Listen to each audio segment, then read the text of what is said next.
Normal isn't healthy. I should know. We. Ever since I was a little child, I've heard that. Why can't you be like your brother? Why can't you be like? And it sometimes feels like it's taken me to this point in my life to really be able to go, because this is who I am. I do it in lots of mini steps all along the way. But it is always a lifelong journey of self-awareness, self-knowledge, self-advocacy. Oh, yeah. Okay. Have fun. And then self-compassion.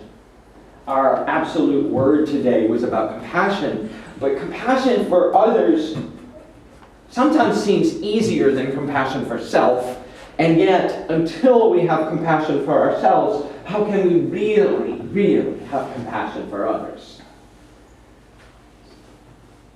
There seems to be this journey that we all go on, and for those of us especially who end up in the seats of a Unity church like this, or any spiritual organization that is seeking to release you from the bondage of your own thinking, right? And free you to be who you really are. But there is always a moment in it where what we think we know comes smack against the reality of the world, where our common sense doesn't make any sense to us anymore. And as I was reading this week in preparation for this talk, I came across this quote, which I found really amazing. Common sense is a collection of prejudices that we gathered by the age of 18. Albert Einstein. A collection of things taught to us. You should do it this way. Those people are bad. That way of doing things will only get you in trouble. Don't be selfish. Don't be selfish. Be generous. All those things that people teach us and all the things that we internalize that we think will make us happier, more productive, a better member of the society, don't keep us healthy. What they do is they squelch our true nature, they squelch our emotions, they squelch our desires, and they sometimes then come out and manifest as illness and disease, if not neuroses and insanity. Or addictions. You know, there's so many addictions that ravage this planet. As I've talked about with you before, even in America, we are the most obese, most in debt, and most dependent, medically dependent for pills and other illegal substances cohort in American history. There's a pill for that. Take this vacation. Charge it. You deserve a break today. How many different ways do we self-medicate in our society rather than taking a look at who and what we really are? I want to tell you a story. Evie McDonald was a nurse. She worked in the intensive care units of a major hospital in 1980. And she was good at what she did. She was a really top-notch nurse. But all of a sudden, she started to feel sick. She started to feel less than healthy. And she couldn't figure out what was wrong with her. Doctor after doctor searched. But she described it as she feels like a bowl of Jell-O sitting in a wheelchair. And finally, as she sat in the intensive care unit she used to work in one day, the doctors came in and told her, we finally have a diagnosis for you. You have ALS, Lou Gehrig's disease, and you have 6 months to live. So, shocked at first, she was relieved and shocked all at the same time, finally to have a diagnosis, but devastated that her life was about to end. And she went home and started to contemplate what to do next. she decided that if she was going to, yes, she decided that even in the face of that diagnosis, that she wanted to live her last 6 months wholly and completely, and that she was going to do some work. She started to look at her life. She looked at her body. See, Evie had been diagnosed with polio as a child, and she had spent some of her life in an iron lung. And because of that disease, she had developed arms that never fully straightened, and her legs, which were shorter and a little underdeveloped. So she was always a little overweight, and always treated as the poster child, because she was adorable, as you can see. Imagine her as a little girl. Even with polio, she became the poster child for polio at the time. But she never felt good about her body.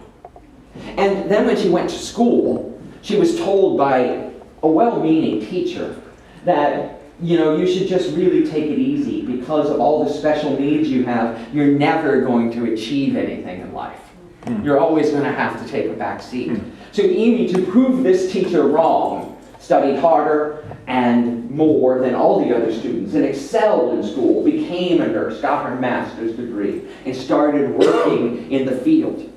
But also to prove that she had self-worth, she also then volunteered as a candy striper while she was waiting to get her degree. And she won an award for running the most hours that a candy striper had ever worked in a particular hospital.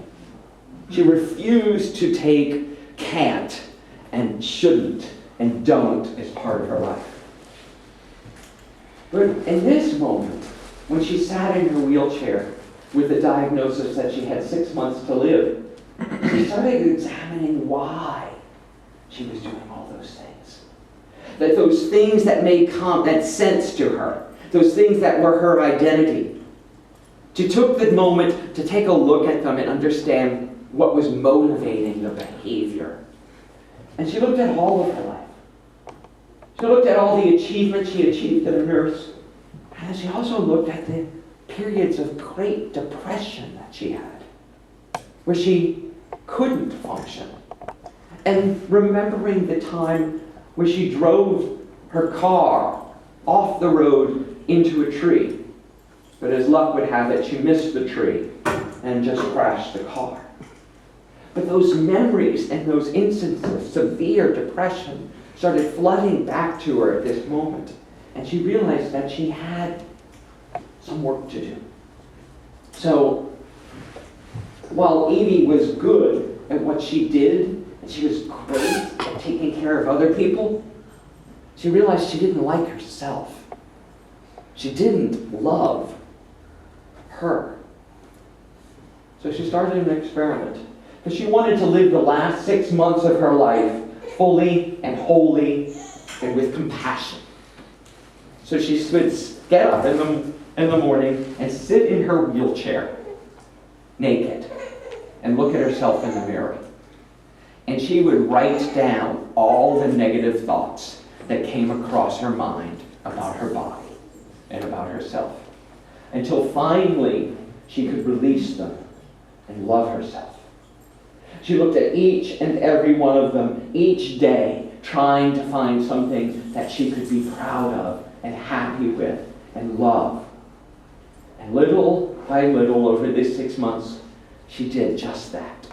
She would wake up and stare at herself in the mirror, and it got to the point where she could honestly say that she didn't see her flaws anymore.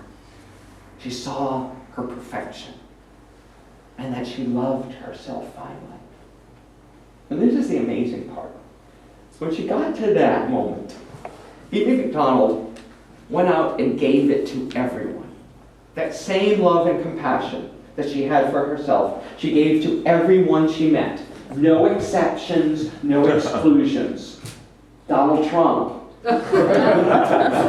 Hillary Clinton, Bernie Sanders, Ted Cruz, all of them.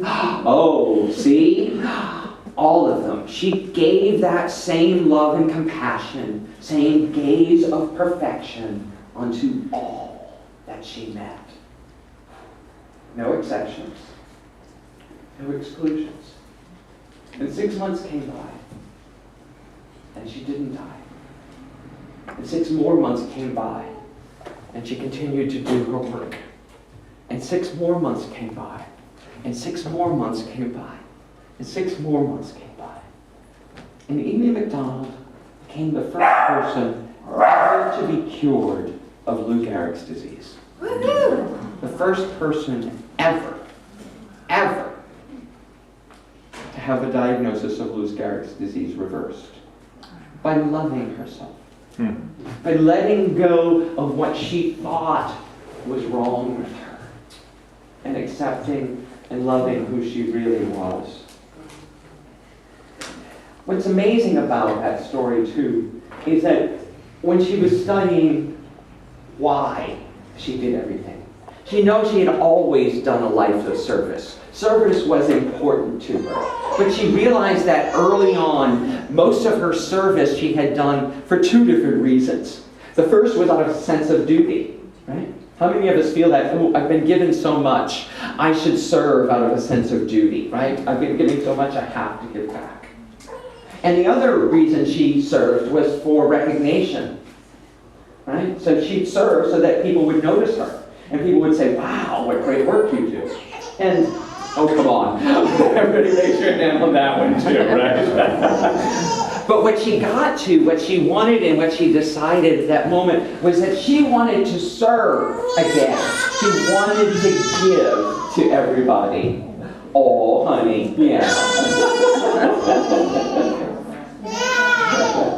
That's all right. Let's take a deep breath. Roma, you're good. Oh. Yeah, sometimes she just needs to be walked. Don't we all? Okay, let's talk about walk around the block. Sometimes you have to get up out of your desk, out of your chair, and walk around the block. So, she decided that she wanted to do this, but she wanted to do it because it's what she needed to do. She wanted to give to everyone else what she needed. She needed to love herself. She needed to be accepted unconditionally. So what she did was she gave unconditional acceptance and love to everyone else. She gave it away, it's because of what she needed. You might say that she did it for selfish reasons and selfish service. Because it would help her. Oh. Can we be of service selfishly? I know it sounds ridiculous, right? But to serve selfishly, to serve for the needs of our own heart.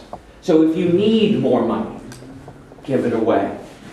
If you need more comfort, comfort someone, right? It's the prayer of St. Francis. If you want more acceptance, accept everyone else. If you want to be understood, seek to understand others. And stop withholding from the world what it is you so desperately want. Amy McDonald learned that lesson the really hard way. But she tells the story so we don't have to do it the hard way.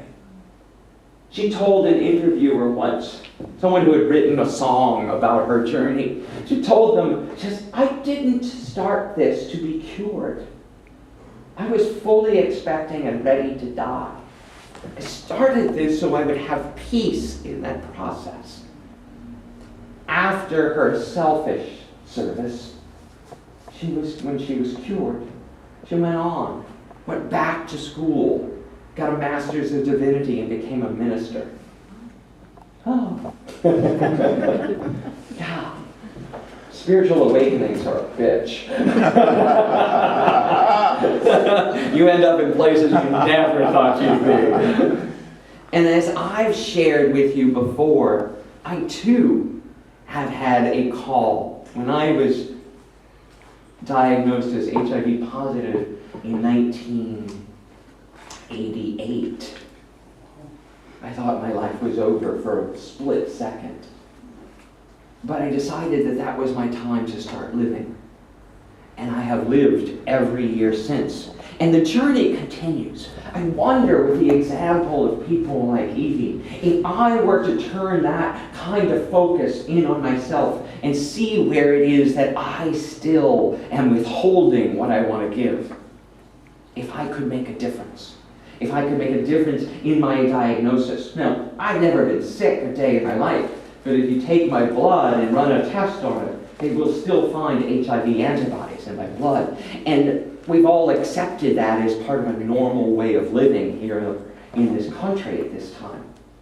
But is it normal? And is normal healthy? Can I step outside of what's normal to have? I have this diagnosis, I have that diagnosis, I have this and that, and say, enough. What is it that I am withholding from myself that keeps me from loving the world, loving all of creation, and knowing the truth of who I am fully? Can I use the example of this amazing woman to shine that light within? And can we all know that we may have a cold, but we are not a cold? We may have a diagnosis of HIV. We may have a diagnosis of depression, but you are not depression. You have a diagnosis. It is not who you are. When we step outside of societal norms, when we step outside of what other people expect us to do and be and behave like, we sometimes can break free of that prison that we have accepted. Those things that by 18 have been cemented into our existence. It's really easy to intellectually look at the shame I carried around about my sexuality for so long and not be surprised that I would get a life-threatening sexually transmitted disease. Oh, duh. But what will it take for me to fully release it? What can I do to step outside of normal and step in to whole and healthy, well, and vibrant? That's my journey. I know it. That's why I'm here. What's yours?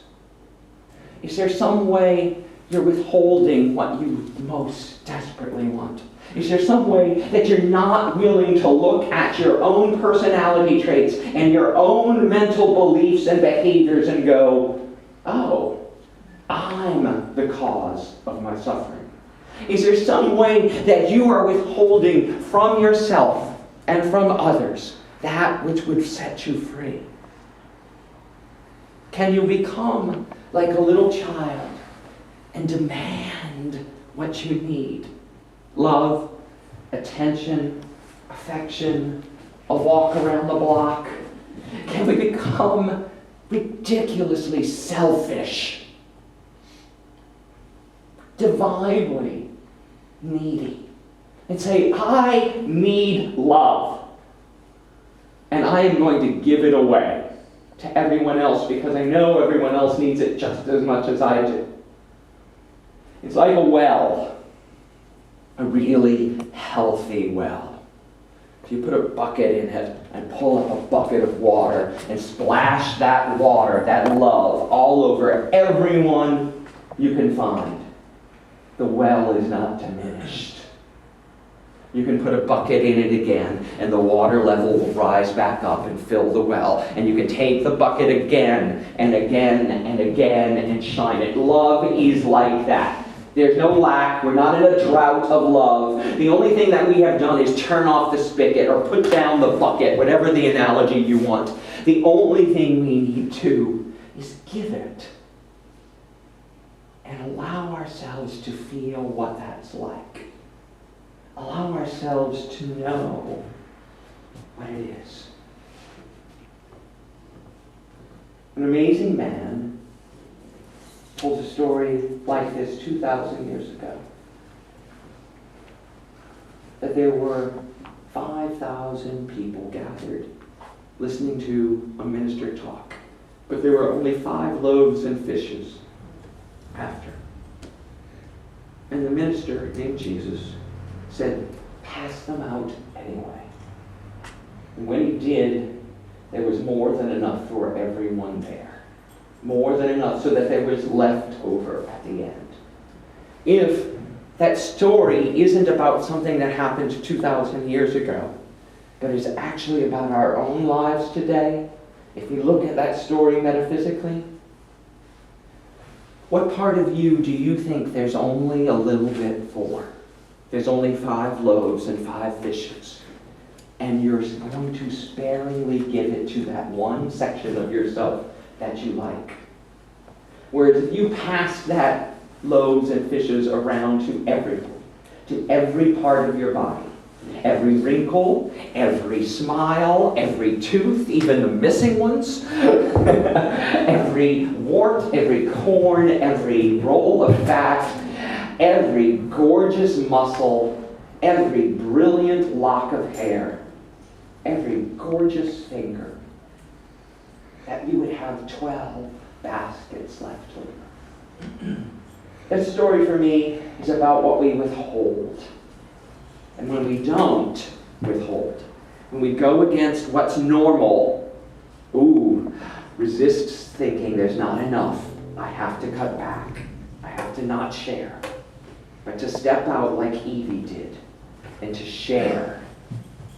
Share when you don't think there's enough. Give when it's really difficult to trust.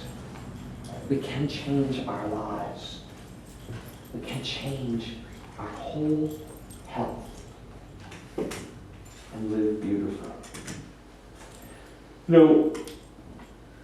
We spend our whole lives, as I started at the beginning, trying to acquire knowledge. Self-knowledge, knowledge about how the world works, how it would be best to get around, how it would be best to survive or thrive. But I'm going to leave you with one other quote. And this one is, again, from Albert Einstein. Imagination is much more important than knowledge.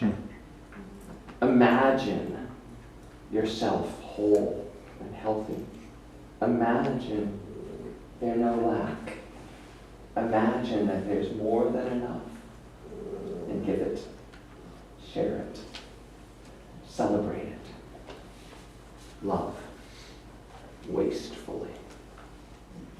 Because that's what we're really here for. Let's take that to our time of meditation.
We take those moments and shine the light of understanding onto ourselves. I invite you to sit here now and imagine yourself. Watch yourself from above, like you were a bird sitting on a branch, looking down on your beautiful body. See yourself whole. See yourself complete. See yourself loving and gorgeous. Look at every muscle and fiber. See it honestly. Just notice what you feel. and change anything. But just become aware for this moment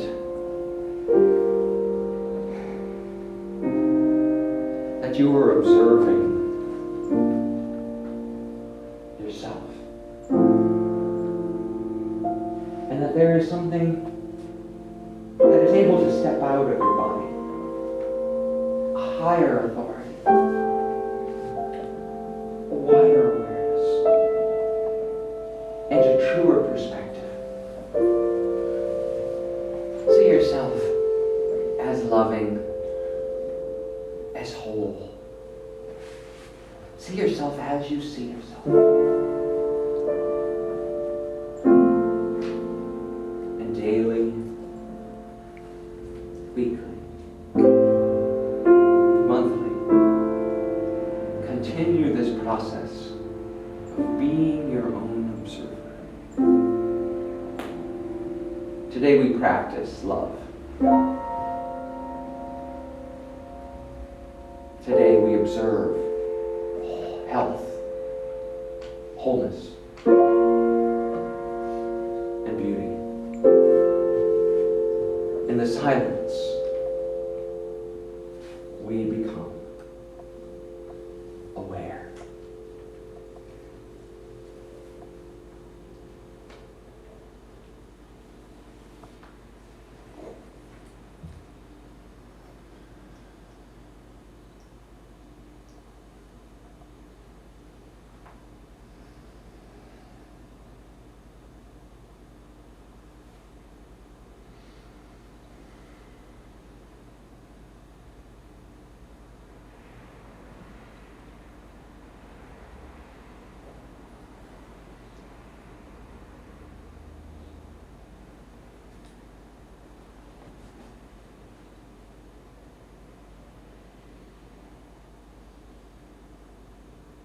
Little by little, when we focus, little by little, when we take the time to see, our eyes become clear.